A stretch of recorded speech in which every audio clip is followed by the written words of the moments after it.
ആര്യ എന്ന ഒറ്റ സിനിമയിലൂടെ മലയാളത്തിന്റെ ദത്തുപുത്രനായി മാറിയ അല്ലു അർജുൻ എന്ന അഭിനേതാവിന്റെ ഏറ്റവും മികച്ച പ്രകടനങ്ങളിലൊന്നും, പ്രകാശ് രാജിന്റെ ഏറ്റവും മികച്ച അച്ഛൻ വേഷങ്ങളിലൊന്നും, അല്ലു അർജുൻ പ്രകാശ് രാജ് കോമ്പിനേഷൻ സീനുകൾ കൊണ്ടും മികച്ച പാട്ടുകൾ കൊണ്ടും മനോഹരമായ പ്രണയരംഗങ്ങൾ കൊണ്ടും ഒട്ടുമിക്ക അല്ലു അർജുൻ സിനിമാ പ്രേമികൾക്കെല്ലാം പ്രിയപ്പെട്ടതായ സിനിമയാണ് പരുഗു എന്ന കൃഷ്ണ. സിനിമ ഇറങ്ങിയിട്ട് 15 വർഷത്തിലേറെ ആയെങ്കിലും ചിത്രത്തിലെ ഗാനങ്ങൾക്ക് ഇന്നും മലയാളികൾ ചുവടുവെക്കാറുണ്ട്. ഒരുപക്ഷെ തെലുങ്കിലെ ഏറ്റവും അണ്ടർ റേറ്റഡ് ആയ പ്രണയ സിനിമ കൃഷ്ണയായിരിക്കും.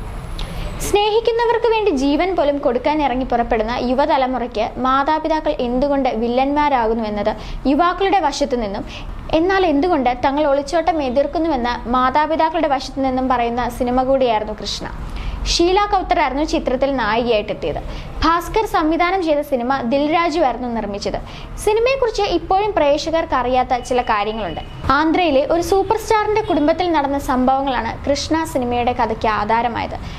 ആര്യയ്ക്ക് ശേഷം അതിന്റെ നിർമ്മാതാവായ ദിൽരാജു ആര്യയുടെ സംവിധായകനായ സുകുമാറിനെ വെച്ച് ഒരു സിനിമ ചെയ്യാൻ പ്ലാൻ ഇട്ടിരുന്നു. പടത്തിന്റെ എല്ലാ പരിപാടികളും ചെയ്ത് ഷൂട്ട് ആരംഭിക്കാനിരിക്കെ ആ പടം മുടങ്ങിപ്പോയി. ഇനി എന്തെന്ന് ആലോചിച്ച് നിർമ്മാതാവ് ദിൽരാജു ഇരിക്കുമ്പോഴാണ് സംവിധായകൻ ഭാസ്കർ ഒരു കഥയുടെ ത്രെഡുമായി ദിൽരാജുവിനെ സമീപിക്കുന്നത്.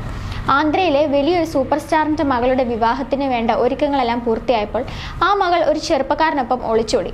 അത് വലിയ പ്രശ്നങ്ങൾക്ക് വഴിവെച്ചു. സൂപ്പർ സ്റ്റാറിന്റെ ആരാധകർ ബന്ധടക്കമുള്ള സംഭവങ്ങളും അക്രമങ്ങളും വരെ നടത്തി. അത് ആ സമയത്ത് വലിയ വാർത്തയാകുകയും ചെയ്തു. ഈ ത്രെഡാണ് ഭാസ്കർ ദിൽരാജുവിനോട് പറഞ്ഞത്. ഇതിൽ മാറ്റം വരുത്തി സിനിമ ചെയ്താലോ എന്നായിരുന്നു ഭാസ്കർ ചോദിച്ചത്. ഇങ്ങനെയാണ് കൃഷ്ണ സിനിമയുടെ ജനനം. സിനിമയുടെ തുടക്കം മുതൽ അല്ലു അർജുൻ ഉണ്ടായിരുന്നു. ആ സമയത്ത് ഹീറോ ആയിരുന്നു അല്ലു അർജുൻ ചെയ്തിരുന്നത്. ശേഷം കൃഷ്ണയ്ക്ക് വേണ്ടി 6 പാക്ക് അടക്കം മാറ്റി സാധാരണ ചെറുപ്പക്കാരനായി വളരെ വ്യത്യസ്തമായ ലുക്കിലാണ് കൃഷ്ണയിൽ അഭിനയിച്ചത്. സിനിമയിലേക്ക് ആദ്യം നായികയായി വിളിച്ചത് വേദികയായിരുന്നു. പക്ഷേ വേദിക നോ പറഞ്ഞതോടെ പ്രിയമണിയെ അണിയറ പ്രവർത്തകർ സമീപിച്ചു.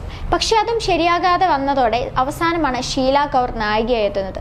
ആദ്യം ഈ സിനിമയ്ക്ക് തെലുങ്കിൽ കൊടുത്തിരുന്ന പേര് റോമിയോ എന്നായിരുന്നു. ആന്ധ്രയിലെ ആ വലിയ സൂപ്പർ സ്റ്റാർ ചിരഞ്ജീവി ആണെന്നാണ് റിപ്പോർട്ടുകൾ പറയുന്നത്. താരത്തിന്റെ മകൾ ശ്രീജയാണ് ഒളിച്ചോടിയതെന്നും റിപ്പോർട്ടുകളിൽ പറയുന്നുണ്ട്. രാംചരണിന് ശ്രീജയെ കൂടാതെ ഒരു സഹോദരി കൂടിയുണ്ട്. വീട്ടുകാരുടെ ഇഷ്ടത്തിന് വിരുദ്ധമായി പ്രണയിച്ച യുവാവിനെ വിവാഹം ചെയ്യുമ്പോൾ ശ്രീജയ്ക്ക് വെറും 19 വയസ്സ് മാത്രമായിരുന്നു പ്രായം.